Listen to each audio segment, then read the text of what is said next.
Man can be happy, more happy than the birds, more happy than the trees, more happy than the stars, because man has something which no tree, no bird, no star has. Man has consciousness.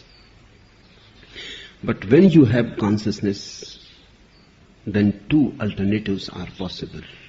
Either you can become unhappy or you can become happy. Then it is your own choice.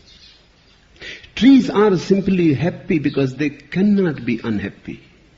Their happiness is not their freedom. They have to be happy. They don't know how to be unhappy. There is no alternative. These birds chirping in the trees, they are happy. Not because that they have chosen to be happy. They are simply happy because they don't know any other way to be. Their happiness is unconscious. It is simply natural. Man can be tremendously happy and tremendously unhappy. And he is free to choose. This freedom is hazardous. This freedom is very dangerous. Because you become responsible. And something has happened with this freedom. Something has gone wrong. Man is somehow standing on his head. You have come seeking meditation to me. Meditation is needed only because you have not chosen to be happy. If you have chosen to be happy, there is no need for any meditation. Meditation is medicinal. If you are ill, then the medicine is needed. Buddhas don't need meditation. Once you have started choosing happiness, once you have decided that you have to be happy, then no meditation is needed. Then meditation starts happening on its own accord. Meditation is a function of being happy. Meditation follows a happy man like a shadow. Wherever he goes, whatsoever he is doing, he is meditative. He is intensely concentrated.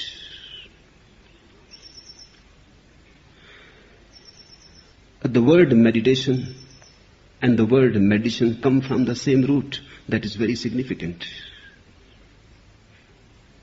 Meditation is also medicinal. You don't carry bottles of medicine and prescriptions with you if you are healthy. Of course, when you are not healthy, you have to go to the doctor.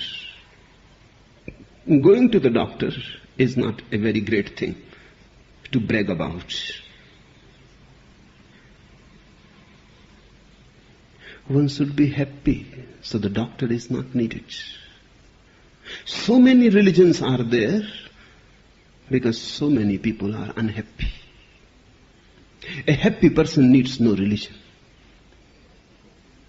A happy person needs no temple, no church. Because for a happy person, the whole universe is a temple. And the whole existence is a church. The happy person has nothing like religious activity because his whole life is religious. Whatsoever you do with happiness is a prayer. Your work becomes worship. Your very breathing has intense splendor to it, a grace. Not that you constantly repeat the name of God. Only foolish people do that. Because God has no name. And by repeating some assumed name, you simply dull your own mind. By repeating His name, you are not going to go anywhere. A happy man simply comes to see God is everywhere. You need happy eyes to see Him. What has gone wrong? I have heard about a man who became very famous in Germany. Even today his statues are there. And some squares and some streets are still named after him. His name was Dr. Daniel Gottlieb Schreber. He was the real founder of fascism. He died in 1861. But he created the situation for Adolf Hitler to come. Of course, unknowingly. This man had very pronounced views on how to bring up children. He wrote many books. Those books were translated in many languages. Some of them went into 50 editions. His books were loved tremendously, respected tremendously, because his views were not exceptional. His views were very common. He was saying things which everybody has believed down the centuries. He was the spokesman for the ordinary mind, the mediocre mind. Hundreds of clubs and societies were set to perpetuate his thoughts, his ideas. And when he died, many statues were installed. Many streets around the world were named after him.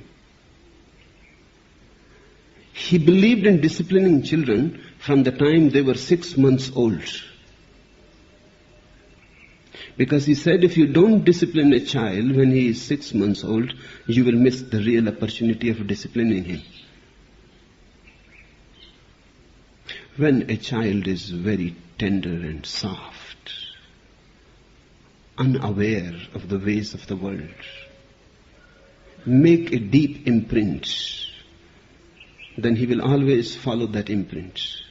And he will not even be aware that he is being manipulated. He will think he is doing all this of his own will. Because when a child is 6 months old, he has no will yet. The will come later on. And the discipline will come first, then the will.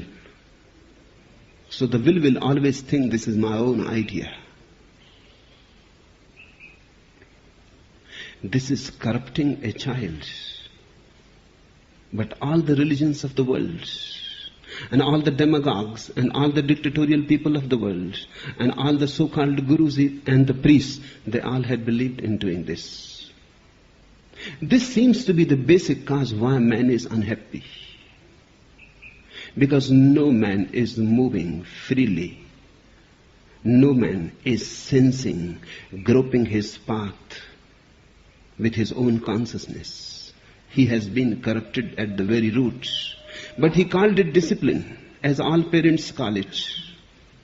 He believed in disciplining children from the time they were 6 months old in such a way that they would never after question their parents and yet believe that they were acting of their own free will.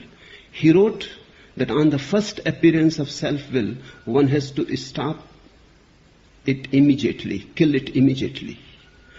When you see the child becoming a person, an individual, you have to destroy the first ray of his individuality immediately.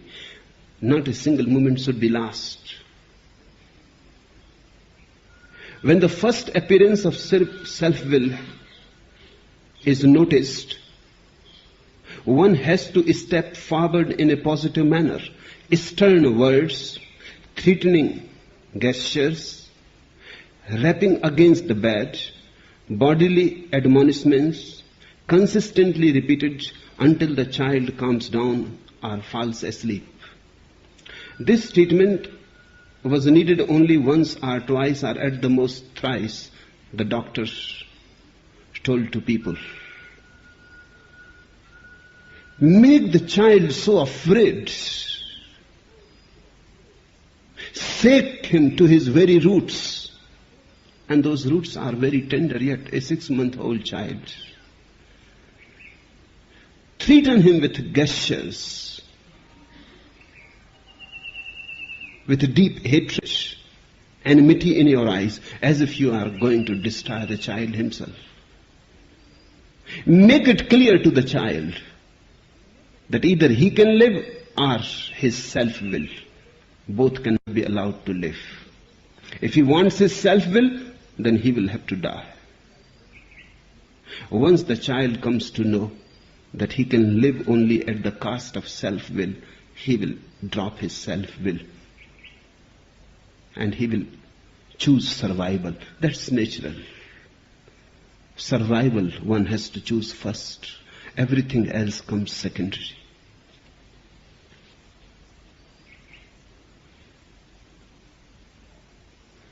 And then one is master of the child forever.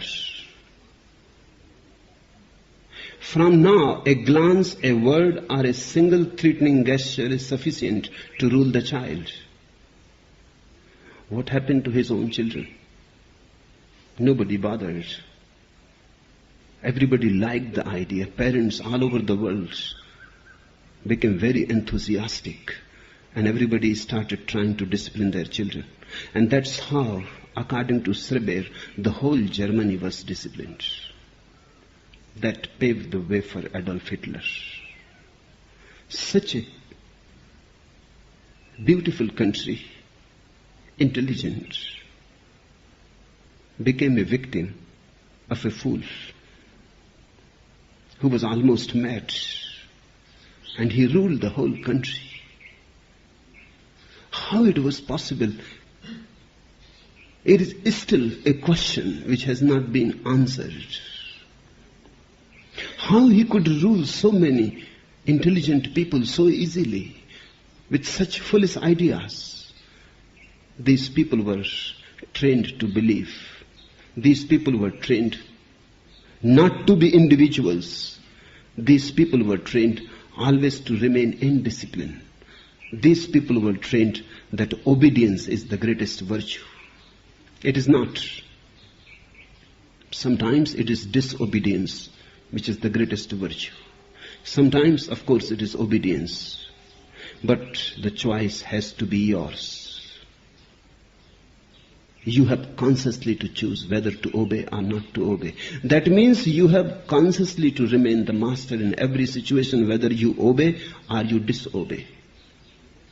What happened to his own children? Just now, the whole history of his children has come into light. One of his daughters was melancholic, and her doctor suggested putting her in a mad asylum. One of his sons suffered a nervous breakdown and was institutionalized. He recovered, but 8 years later had a relapse and died in a madhouse. Another of his son went mad and committed suicide.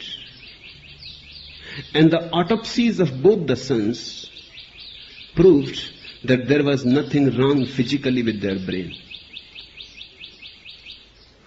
Still, both went mad. One died in a madhouse, another committed suicide.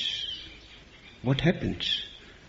Physically, their brain was perfect, but psychologically, they were damaged.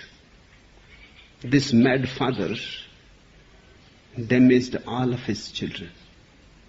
And that is what has happened to the whole humanity.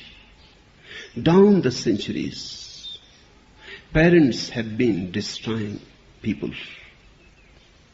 They were destroyed by their parents, and so on and so forth. It seems a chronic state. Your parents were not happy. Whatsoever they knew made them only more unhappy and more unhappy. And they trained you for it. And they have made a replica of themselves in you. Arthur Koestler has coined a beautiful word for this whole nonsense. He calls it Bapu-cracy. Bapu means father. It is an Indian term. Indians used to call Mahatma Gandhi Bapu. This word Bapu-cracy is perfect. India suffers more than any other country from Bapu-cracy. The Indian leadership is still suffering from their Bapu, Mahatma Gandhi.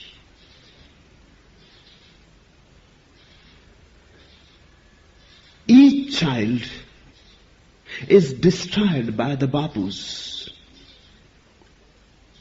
Of course, they were destroyed by their Bapus. So I am not saying that it is their responsibility. It is an unconscious, chronic state that perpetuates itself. So there is no need of complaining against your parents. That is not going to help. The day you understand, you have to consciously drop it and come out of it. Be an individual if you want to be happy. If you want to be happy, then start choosing on your own. There are many times you will have to be disobedient. Be. There are many times you will have to be rebellious. Be. There is no disrespect implied in it. Be respectful to your parents. But remember that your deepest responsibility is towards your own being. Everybody is dragged and manipulated. So nobody knows what is one's destiny. What really you always wanted to do, you have forgotten. And how you can be happy. Somebody who could have been a poet is just a money lender. Somebody who could have been a painter is a doctor. Somebody who could have been a doctor, a beautiful doctor, is a businessman. Everybody is displaced. Everybody is doing something that he never wanted to do. Hence unhappiness. Happiness happens when you fit with your life. When you fit so harmoniously that whatsoever you are doing is your joy, then suddenly you will come to know meditation follows you. If you love the work that you are doing, if you love the way you are living, then you are meditative. Then nothing distracts you. When things distract you, that's simply so that you are not really interested in those things. A real person takes the courage to move with things that make him happy. If he remains poor, he remains poor. He has no complaint about it. He has no grudge. He says, I have chosen my way. I have chosen the cuckoos and the butterflies and the flowers. I cannot be rich. That's okay. But I am rich because I am happy.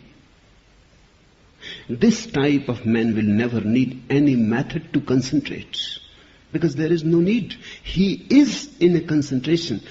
His concentration is spread all over his life. 24 hours he is in a concentration. Man has gone completely topsy-turvy. You forget the intrinsic values of your life, your happiness, your joy, your delight. You always choose something of the outside and you bargain with something of the inside. You lose the within and you gain the without. But what you are going to do, even if you get the whole world at your feet and you have lost yourself, even if you have conquered all the riches of the world, and you have lost your own inner treasure, what you are going to do with it? This is the misery. If you can learn one thing with me, then that one thing is to be alert, aware about your own inner motives, about your own inner destiny. Never lose sight of it, otherwise you will be unhappy. And when you are unhappy, then people say, meditate and you will become happy. They say, concentrate and you will become happy. Pray and you will become happy. Go to the temple, be religious, be a Christian or a Hindu, and you will be happy. This is all nonsense.